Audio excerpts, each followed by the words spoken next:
presented by Mathli Express Music.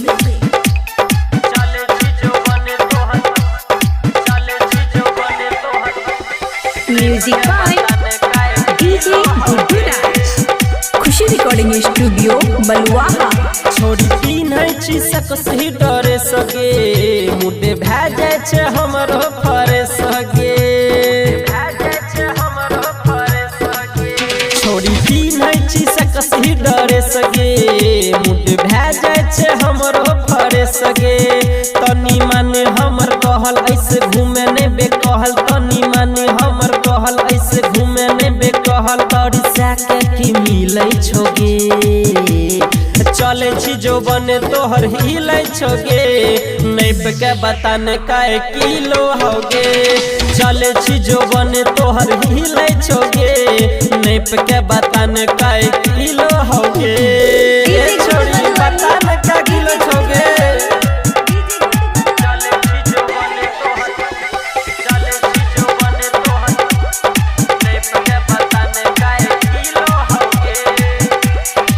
चले छी लप लप लप कौ कमरिया पीने छी जब तू गे छटकी घघरिया। देखे में लागै छी छौड़िया सवरिया दै छियो नोट रखले न 2000। चले छी लप लप लप कौ कमरिया पीने छी जब तू गे छटकी घघरिया। देखे में लागै छी छौड़िया सवरिया दै छियो नोट रखले न 2000। छौड़ा ले तोगे झुका के तोहर लहंगा उठा के छौड़ा ले तोगे झुका के तोहर लहंगा उठा के रूपा ऊपरे से खिलल छोगे। चले छी जो बने तोहर हिलै छोगे नैप के बताने काय किलो होगे। चले छी जो बने तोहर हिलै छोगे छोड़ी नैप के बताने काय किलो होगे। DJ good Madhubani.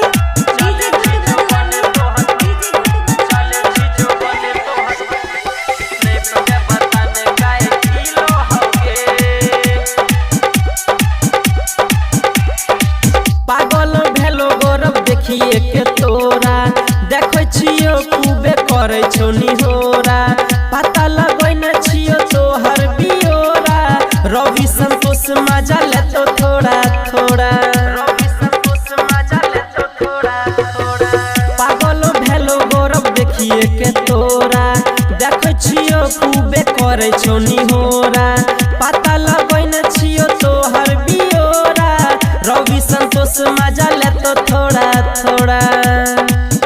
माधव ले तो के देखा करे तो दियावा बुता के माधव ले तो के देखा करे तो दियावा बुता के तोहर पहिले से गीजल छोगे।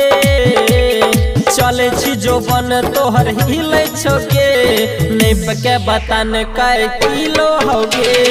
चले छी जो बन तोहर हिलै छोगे छोड़ी नैप के बताने काय किलो होगे।